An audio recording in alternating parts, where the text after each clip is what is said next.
If you've driven the streets of Pittsburgh recently, you've likely come across roadwork.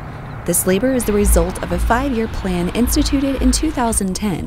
When funds no longer allowed allocation for road maintenance, voters approved a dedicated sales tax the second time it was put on the ballot, a decision residents like Don Pope do not regret. I've lived here and I sit out front and drink coffee in the mornings and stuff, and I see the work crews going by, and I'm on retirement, getting my retirement, and they drive real slow and stuff here. It's been real nice, I thought. Among the streets that were the focus of the third year of the plan included Quincy, Joplin, Walnut, 7th, and a large-scale project on Broadway.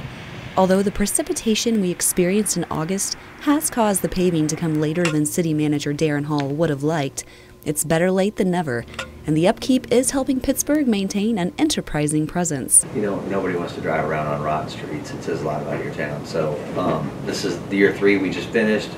I've been here for 2 years of it. I think they're doing a great job. And then the idea, we'll probably go back and try to get this thing renewed permanently so we have to have a street program if we're going to be a progressive city. Next year, the Broadway project will extend to 13 blocks on the north end, along with a number of arterial streets. The City of Pittsburgh's website features an easy-to-read map of the current progress and future projects for the remainder of the plan. But the question remains, will voters see the benefits crucial enough to extend the plan into the perpetual future? Many seem to think it's well worth the tax investment.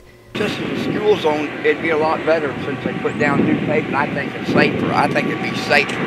I think it's a lot safer. While there are still a few more things to be completed on Walnut Street and 7th Street, city workers are nearing the end of Year 3's season. With continued community support, we can expect regular maintenance on the roads that keep our community connected. I really liked living here. I thought it was nice. For GTV, I'm Jessica Ruiz.